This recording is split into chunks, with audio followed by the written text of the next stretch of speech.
मध्य प्रदेश की राजनीति में खलबली मचा देने वाली एक ऐसी तस्वीर जो इन दिनों चर्चा का विषय बन गई है।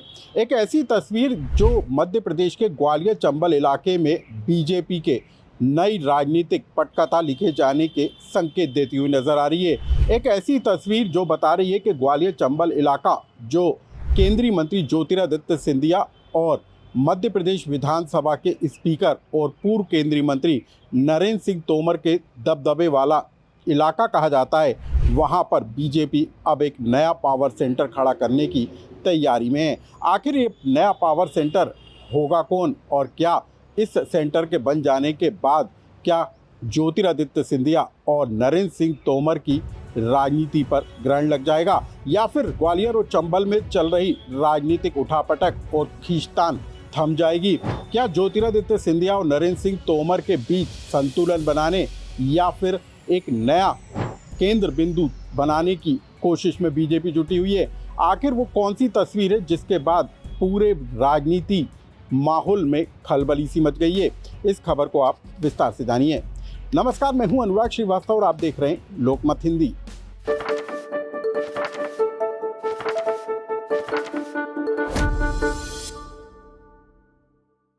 मध्य प्रदेश की राजनीति का एक ऐसा चेहरा जो कभी फायर ब्रांड हिंदुत्व का सबसे बड़ा चेहरा माना जाता था, जो बजरंग दल से लेकर आरएसएस का सबसे ज़्यादा करीबी था, लेकिन बीते कुछ सालों से इस चेहरे पर ग्रहण लग गया था। लेकिन अब एक बार फिर यही चेहरा मध्य प्रदेश में ग्वालियर चंबल की राजनीति का सबसे बड़ा केंद्र बिंदु बनकर उभरता हुआ नजर आ रहा है। इस पूरी कहानी की शुरुआत हम आपको करेंगे, लेकिन सबसे पहले हम आपको उस तस्वीर के पीछे की कहानी बताते हैं जिस तस्वीर ने मध्य प्रदेश की राजनीति में कयासों का दौर तेज कर दिया है। ये तस्वीरें बीते दिनों के मध्य प्रदेश राज्य मंत्रालय की हैं, जब राज्य सरकार के द्वारा ग्वालियर चंबल से आने वाले बीजेपी के बड़े नेता जयभान सिंह पवैया को राज्य वित्त आयोग का अध्यक्ष बनाया, तब उनके पदभार ग्रहण करने से जुड़ी हुई ये तस्वीरें।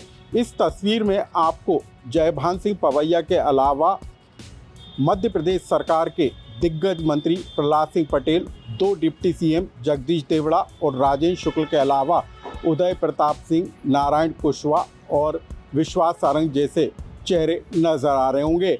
और ये जो टीम है वो जयभान सिंह पवैया के राज्य वित्त आयोग के अध्यक्ष के पदभार ग्रहण करने के दौरान ली गई तस्वीरें। लेकिन इस तस्वीर में ये साफ तौर पर नजर आ रहा है कि जिस जयभान सिंह पवैया के इर्द गिर्द बीजेपी के बड़े नेता और मंत्रियों की फौज खड़ी हुई है, वो नेता अब किस कद का नेता हो गया है। दरअसल जयभान सिंह पवैया ग्वालियर चंबल की राजनीति से जुड़े हुए हैं। जयभान सिंह पवैया ग्वालियर और चंबल में महल की यानी कि सिंधिया परिवार के खिलाफ राजनीति करने का विरोधी माने जाते रहे। यानी कि महल को यदि कोई चुनौती ग्वालियर चंबल के अंदर देता हुआ नजर आता था तो वो जयभान सिंह पवैया का चेहरा था। जयभान सिंह पवैया जिन्होंने 1998 में माधवराव सिंधिया के खिलाफ चुनाव लड़ा और 28,000 वोटों से तब माधवराव सिंधिया की जीत दर्ज हुई थी, यानी कि वोटों का अंतर बेहद कम हो गया था। और इसी के बाद माधवराव सिंधिया जो कि कांग्रेस के दिग्गज नेता थे, उन्होंने ग्वालियर चंबल की सीट छोड़कर गुना शिवपुरी की तरफ रुख कर लिया था। इसके बाद गुना शिवपुरी में 2014 के जब लोकसभा के चुनाव हुए, तब माधवराव सिंधिया के बेटे ज्योतिरादित्य सिंधिया ने गुना शिवपुरी सीट से चुनाव लड़ा और तब जयभान सिंह पवैया उनके खिलाफ बीजेपी के टिकट पर खड़े हो गए। और यहाँ पर भी ज्योतिरादित्य सिंधिया को चुनाव जीतने में पसीने आ गए, क्योंकि 2014 के चुनाव में जयभान सिंह पवैया ने ज्योतिरादित्य सिंधिया को कड़ी टक्कर दी और ज्योतिरादित्य सिंधिया 1,20,000 वोटों से जीत पाए। लेकिन इतना ही नहीं, बल्कि अक्सर जो जयभान सिंह पवैया हैं वो ज्योतिरादित्य सिंधिया और माधवराव सिंधिया के खिलाफ बयानबाजी करते हुए और मुखर होते हुए सुनाई देते रहे हैं। 2018 का चुनाव जयभान सिंह पवैया ग्वालियर में कांग्रेस के प्रत्याशी से जरूर हार गए थे, लेकिन उसके बाद ना तो उनको उपचुनाव में टिकट मिला और ना 2023 के चुनाव में उनको टिकट दिया गया।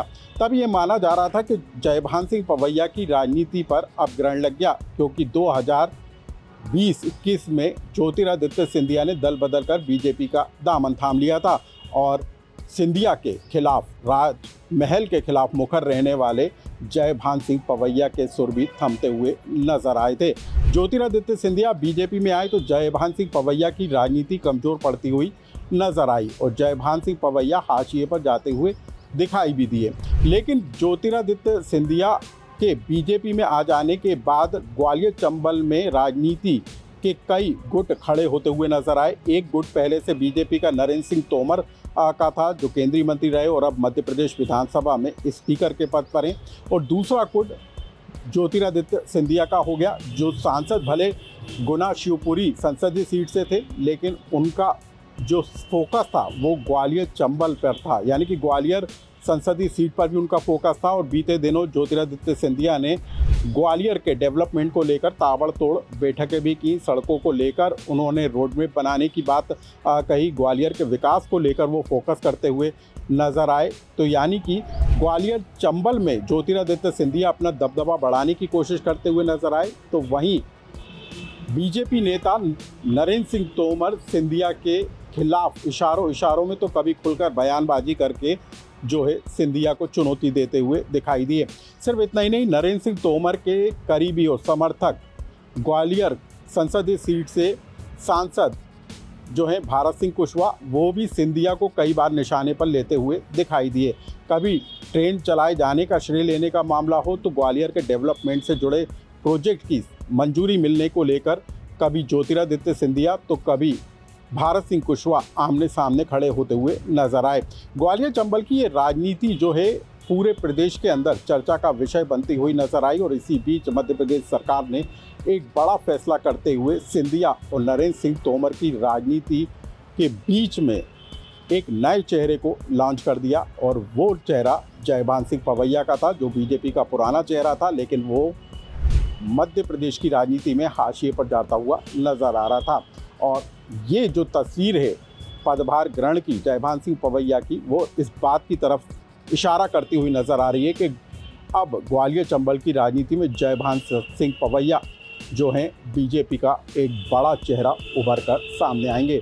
अब इन तस्वीरों की एक और कहानी को समझ लीजिए। इन तस्वीरों में बीजेपी के मूल जो मंत्री हैं, नेता हैं, वो जयभान सिंह पवैया के साथ खड़े हुए नजर आ रहे हैं, उनके इर्द गिर्द नजर आ रहे हैं, लेकिन ना तो इसमें सिंधिया समर्थक कोई चेहरा नजर आ रहा है और ना ही नरेंद्र सिंह तोमर का समर्थक चेहरा। ग्वालियर में जो प्रभारी मंत्री हैं तुलसीराम सिलावट, वो सिंधिया समर्थक हैं और खुद ग्वालियर से जो मंत्री हैं प्रद्युम्न सिंह तोमर, वो भी सिंधिया समर्थक हैं, लेकिन वो दोनों ही चेहरे जयभान सिंह पवैया के कार्यभार ग्रहण करने के दौरान नजर नहीं आए।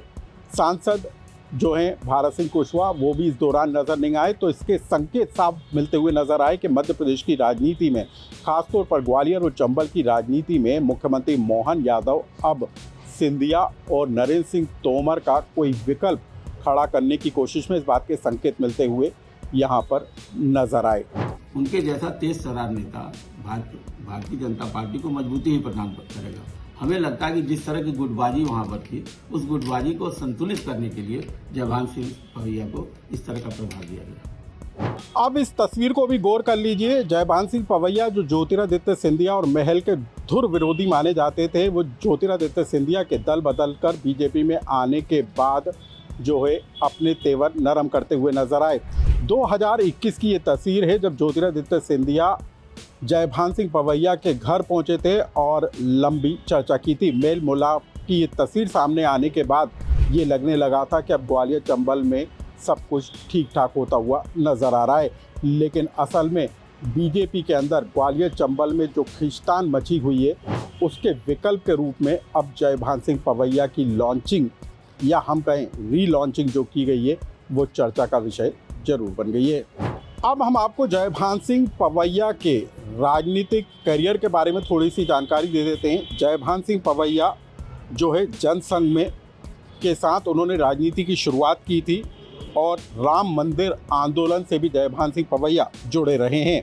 जनसंघ की संस्थापक विजया राजे सिंधिया के भी वो करीबी बताए जाते रहे हैं। बजरंग दल के राष्ट्रीय अध्यक्ष रहने के साथ ही जयभान सिंह पवैया हार्ड हिंदुत्व का एक बड़ा चेहरा माने जाते रहे। ग्वालियर चंबल की राजनीति में जयभान सिंह पवैया का कभी खासा दबदबा हुआ करता था, लेकिन धीरे धीरे वो कम होता हुआ नजर आया। ज्योतिरादित्य सिंधिया के दल बदलने के बाद ग्वालियर चंबल में जयभान सिंह पवैया की राजनीति कमजोर पड़ती हुई साबित हो रही थी। लेकिन अब जिस तरीके से बीजेपी ने जयभान सिंह पवैया को तुरुप का इक्का बताकर ग्वालियर चंबल के साथ ही मध्य प्रदेश की राजनीति में लॉन्च करने का जो खाका तैयार किया है, वो अब इस बात के संकेत देता हुआ नजर आ रहा है कि आने वाले समय में जयभान सिंह पवैया ग्वालियर चंबल की राजनीति में ज्योतिरादित्य सिंधिया वर्सेस नरेंद्र सिंह तोमर की लड़ाई के बीच में एक नया पावर सेंटर बनकर उभरते हुए नजर आएंगे। और जिस सत्ता संघर्ष को लेकर नरेंद्र सिंह तोमर और ज्योतिरादित्य सिंधिया के बीच में खींचतान देखने को मिलती है, वो थमती हुई नजर आएगी। अब देखना ये होगा कि आने वाले समय में और क्या नए समीकरण बनते और बिगड़ते हुए नजर आते हैं, और ग्वालियर चंबल की राजनीति में जयभान सिंह पवैया के अचानक से एक्टिव हो जाने के बाद क्या नया जो राजनीतिक माहौल है वो बनता हुआ नजर आता है। हम आपको ये भी बता दें कि जयभान सिंह पवैया बीजेपी के बड़े नेता होने के साथ ही महाराष्ट्र के से प्रभारी भी हैं, लेकिन उन्हें अब एक अहम जिम्मेदारी देकर बीजेपी ने ग्वालियर चंबल में मची खींचतान और गुटबाजी को थामने की कोशिश की है। अब देखना ये भी दिलचस्प होगा कि जयभान सिंह पवैया के अचानक से मेन स्ट्रीम की पॉलिटिक्स में आ जाने के बाद ग्वालियर चंबल में क्या कुछ नजर आने वाला है। इस खबर से जुड़ा यदि आपका कोई सुझाव या कमेंट्स हो तो हमें कमेंट्स बॉक्स में लिखकर जरूर बताएं।